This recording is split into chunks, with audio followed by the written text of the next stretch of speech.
Waalaikumsalam warahmatullahi wabarakatuh. Bagaimana kabar kalian hari ini? Baik, Bu. Baik ya.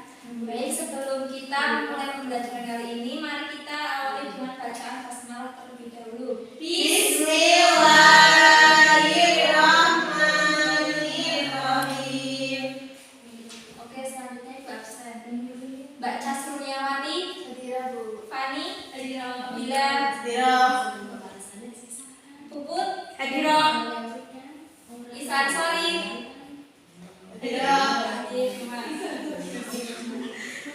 Baik, pertemuan kali ini kita akan membahas mengenai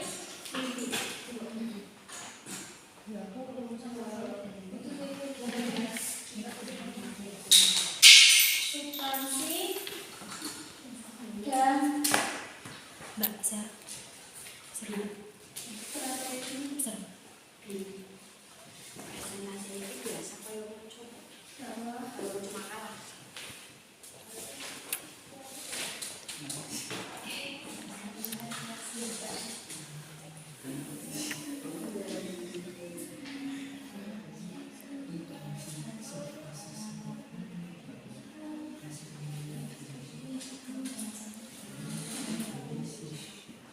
Nah, di sini kita akan membahas mengenai substansi dan strategi dakwah Rasulullah SAW pada di Mekah.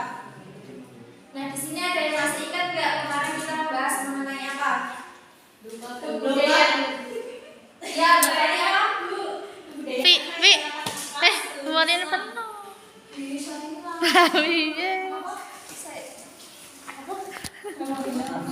Ora iso lagi di kok iki. Baik, Pak. Langsung, Pak. Iki mandek wae piye?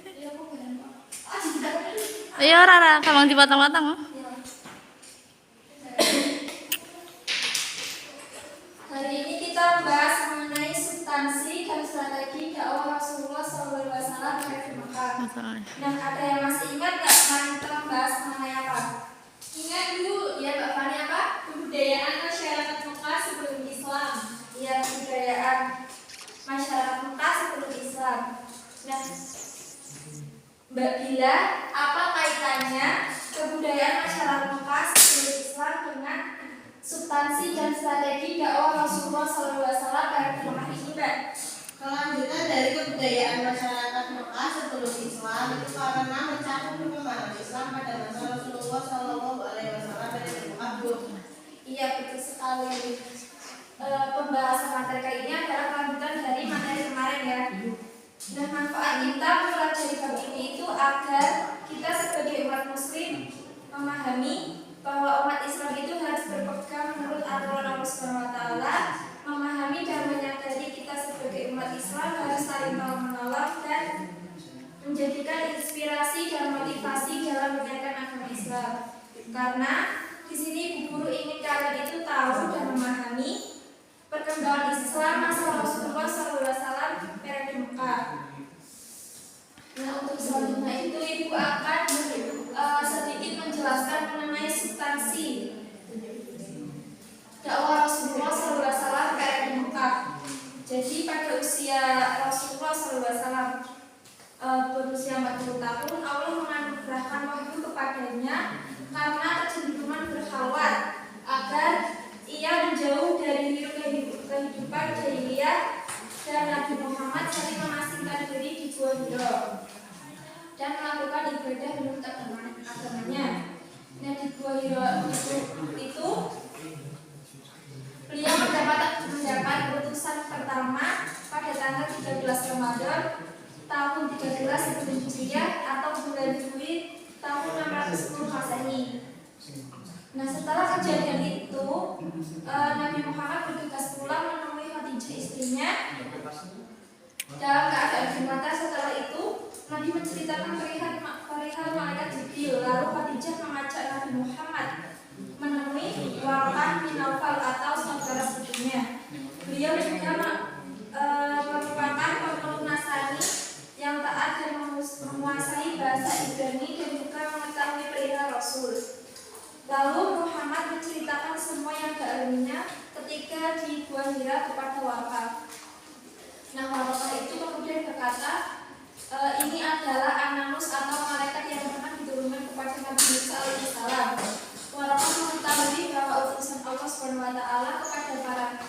nabinya tiada lain hanyalah malaikat Jibril.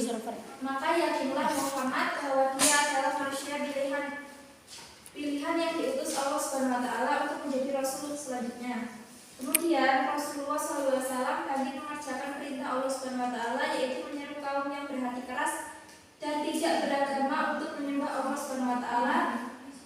Nah, tugas ini merupakan tugas yang berat bagi Nabi Muhammad karena beliau harus berhadapan dengan berbagai tantangan antara problematika seperti kebudayaan, sosial, dan juga kepercayaan penduduk Mekah dan meluruskan sistem sosial yang tidak adil.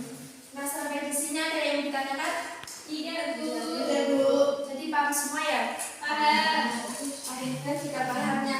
Yang kan kemarin Ibu sudah memberikan tugas kepada kalian untuk baca buku pelajaran SKI halaman 29 sampai 32 ya.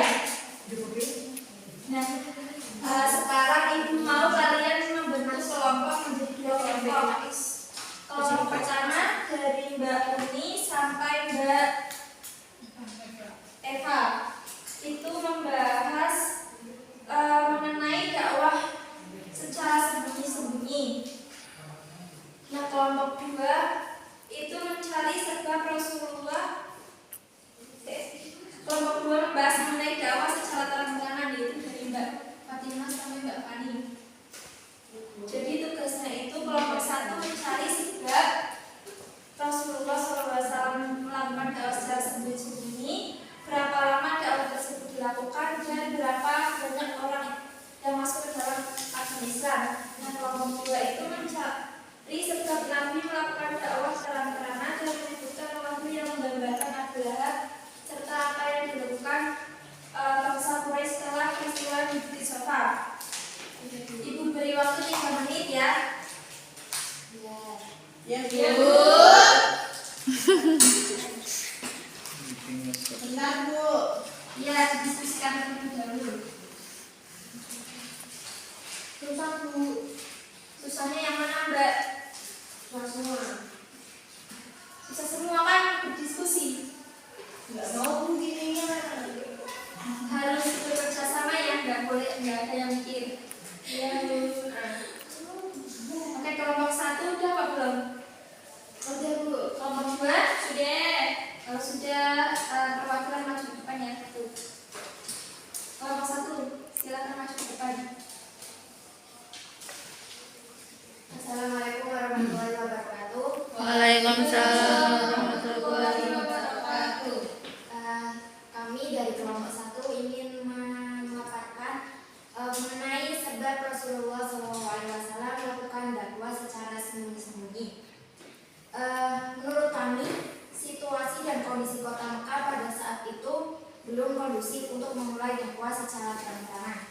Beliau dalam 3 tahun melakukan dakwah secara sembunyi-sembunyi kepada orang-orang yang dinilai memiliki kesiapan untuk menerima. Rasulullah SAW mengajak mereka pada tauhid dan penyembahan kepadanya serta kenabiannya. Dakwah sembunyi-sembunyi ini dilakukan kurang lebih 3 tahun. Nah, dalam 3 tahun tersebut yang masuk ke dalam ajaran Islam itu kurang lebih 13 orang, yaitu termasuk keluarganya Rasulullah sendiri gitu. Ya, betul sekali. Untuk kelompok 1. Selanjutnya kelompok 2 perwakilan maju depan.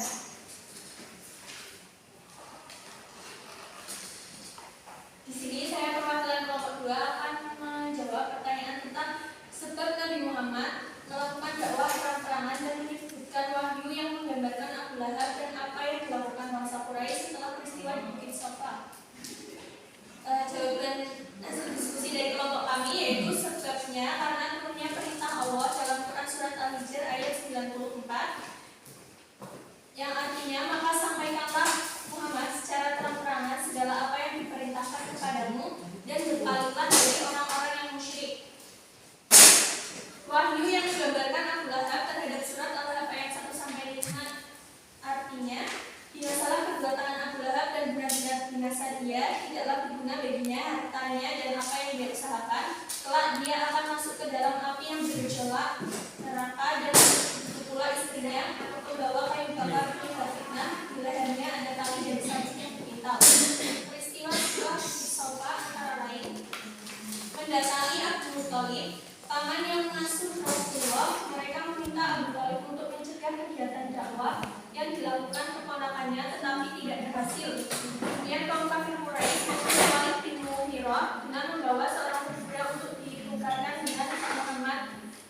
Kemudian menulis Ibdah bin Rabi'ah, seorang ahli retorika, untuk membujuk Rasulullah SAW. Ya, betul sekali. Tepuk tangan untuk kelompok 2. Nah, selanjutnya silakan kalian lihat dan amati kedua gambar tersebut. Gambar ini, yang mana gambar yang menggambarkan dakwah secara terang-terangan. Coba kalian lihat ya terlebih dahulu. Nah, sebelum kalian menjawab, ibu akan ada sedikit permainan, yaitu yang kena pesawat ini adalah yang menjawab pertanyaan dari bu guru. 1, 2, 3. Mbak Uti silakan coba.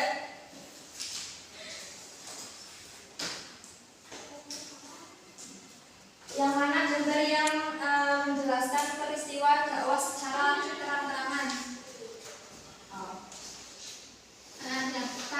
Yang mana Mbak? Yang sebelah mana? Sebelah sini. Berarti sebelah kiri ya? Mengapa Anda memilih gambar sebelah kiri? Karena itu gambar titik saja. Iya, bagaimana anak itu melakukan dakwah secara terang-terangan. Iya, betul sekali. Nah, selanjutnya Ibu akan mengatas sejauh mana kalian memahami materi pada pertemuan kali ini. Coba Mbak Fatimah Tuzahro, berapa strategi dakwah Rasulullah SAW di periode Mekah? Ada berapa strategi? Apa saja? Dakwah secara terang-terangan dan dakwah secara sembunyi-sembunyi. Iya, betul sekali. Jadi kesimpulannya pada hari ini adalah Rasulullah mendapatkan wahyu pertama di Gua Hira pada umur 40 tahun, yaitu pada tanggal 13 Ramadan tahun 15 sebelum Hijriah. Dan ada 2 strategi yang dilakukan Nabi Muhammad, yakni dakwah secara sembunyi-sembunyi dan terang-terangan. Baik, Ibu rasa cukup pembahasan pada pertemuan kali ini. Nah, sebelum kita tutup, Ibu akan memberikan tugas kepada kalian, yaitu kalian baca dan pelajari peristiwa penting dalam dakwah Rasulullah SAW periode Mekah, dan minggu depan kita bahas bersama ya. Iya Bu. Nah, untuk menutup pembelajaran pada pertemuan kali ini, mari kita membaca hamdalah bersama-sama. Alhamdulillah. Rabbil alamin.